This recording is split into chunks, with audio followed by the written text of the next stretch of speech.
Dear colleagues, welcome to the video tutorial on the Clotixa LBL number 9. So on the first page of the LBL, we have mentioned this line that for all enoxaparin brands, biological activity is not similar. मतलब जितने भी enoxaparin brands market में available है, उनकी biological activity similar नहीं होती. And the reason behind this particular point is the evidences which are available. तो ये बात बोलने के पीछे भी एक रीजन है, that is the evidence which we have highlighted on the page number 1. और साथ में ही हम लोग अवेयर है कि इनोक्सापैरिन एक बायोलॉजिकल प्रोडक्ट है और साथ में इसमें अगर माइनर कंपोजिशनल चेंजेस अगर होते हैं तो it can have potential clinical implications. Now we will look into this study which was published in the American Society of Hematology journal. और ये स्टडी में कंपेयर किए गए थे जेनेरिक इनोक्सापैरिन और ब्रांडेड इनोक्सापैरिन को. तो जेनेरिक इनोक्सापैरिन टोटल 13 थे, जिसमें से 8 इंडिया में से थे, 4 were from the South America and 1 generic enoxaparin product was from America.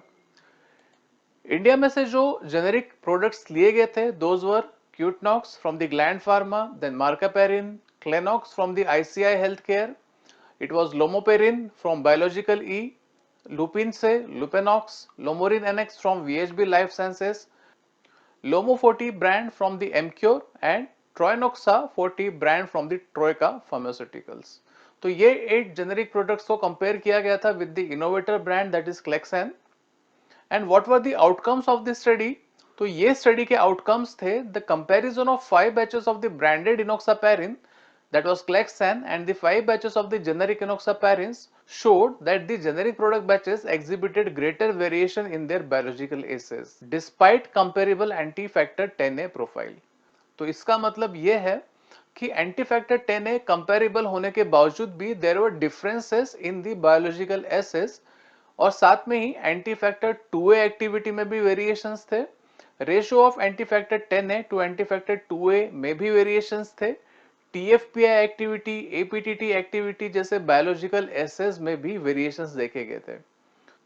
So these observations suggest that despite the current regulatory requirements, product-based differences in the generic enoxaparin exist. इसका मतलब यह है कि जेनेरिक इनोक्सापैरिन में compositional differences रहते ही है और इनका इंपैक्ट होता है safety and efficacy profile of the enoxaparin for the indications in which it has been approved. तो जैसे हम लोग अवेयर है कि वीटी प्रोफिलैक्सिस या ट्रीटमेंट के लिए इनोक्सापैरिन रेकमेंडेड है और इन कंपोजिशनल चेंजेस की वजह से इनोक्सापैरिन की सेफ्टी एंड एफिकेसी पे भी इंपैक्ट होता है. Now, after looking into the evidence, we will look into the reason behind why the biological activity of the enoxaparin brands is not similar. Enoxaparin biological products है, ये अलग अलग sources से लिए जाते हैं, अलग प्रोसेस से हेपेरिन को लो मॉलिक्यूलर वेट हेपेरिन्स में कन्वर्ट किया जाता है और जो इनोक्सापैरिन बनता है तो उनके ओलिगोसैकेराइड सीक्वेंस डिफरेंट रहते हैं और इन्हीं ओलिगोसैकेराइड सीक्वेंस के डिफरेंट रहने की वजह से जब वो बॉडी में एडमिनिस्टर किया जाता है तो उनकी एंटी थ्रोम्बिन 3 बाइंडिंग डिफरेंट रहती है और उसी की वजह से मोर देन डिजायर्ड एंटीकोएगुलेंट इफेक्ट या फिर less than desired anticoagulant effect होने के चांसेस रहते हैं. So moving ahead, same point has been mentioned on the page 2 of this LPL. Generic versions of the enoxaparins are manufactured by the different processes and may use starting material from the different sources leading to variation. So heparin के different sources होने की वजह से और heparin को low molecular weight heparin में convert करने के प्रोसेसेस में डिफरेंस होने की वजह से जेनेरिक इनोक्सापैरिन्स में वेरिएशंस देखे जा सकते हैं और ये डिफरेंट सोर्सेस और प्रोसेसेस से मैन्युफैक्चर होने वाले इनोक्सापैरिन में एक distinct anti thrombin binding oligosaccharide composition present रहते हैं. इसका मतलब यह है कि इनका ओलिगोसैकेराइड कंपोजिशन अलग अलग रहता है और इसी वजह से ही इनकी एंटी थ्रोम्बिन 3 बाइंडिंग पे भी इफेक्ट होता है. So it can be concluded that differences in the generic enoxaparin may impact their safety and efficacy profile. तो इन कंपोजिशनल चेंजेस की वजह से एंटी थ्रोम्बिन 3 बाइंडिंग में डिफरेंसेस आते हैं और एंटी थ्रोम्बिन 3 बाइंडिंग में डिफरेंसेस की वजह से एक तो more than desired level of anticoagulant effect या फिर less than desired level of anticoagulant effect, ये दोनों दिखने के चांसेस रहते हैं. So ultimately it impacts the safety and efficacy profile of the enoxaparin. So now it is very important to maintain the safety and efficacy of the enoxaparins in the indications, क्योंकि जहाँ पे भी enoxaparin use होता है those are very sensitive patients.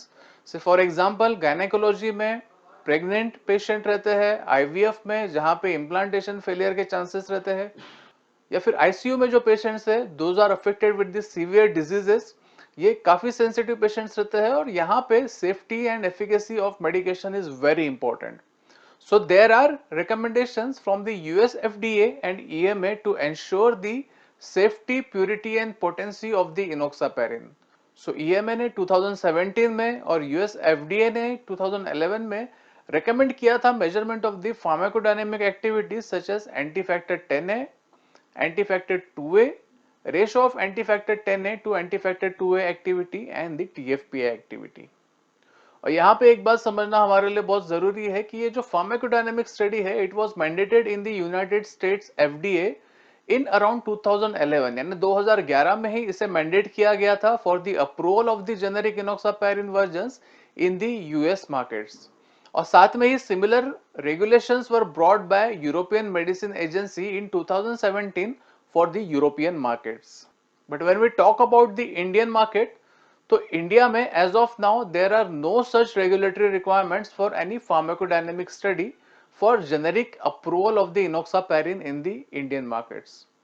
और उसी वजह से हम लोग काफी ब्रांड्स देख सकते हैं मार्केट्स में जो विदाउट अप्रूवल मार्केट में सेल हो रहे हैं.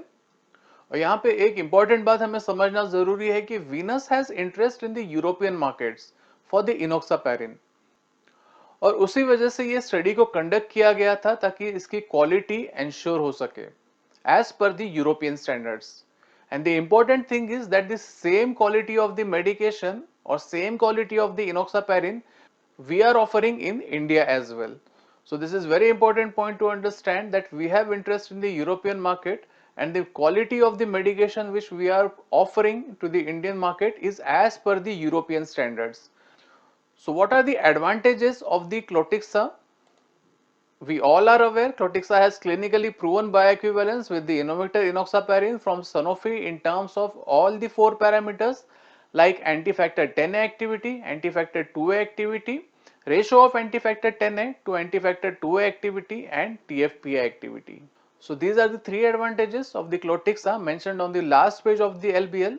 Clotixa is the clinically proven biosimilar enoxaparin which offers clinically proven safety and efficacy with the added needle safety system.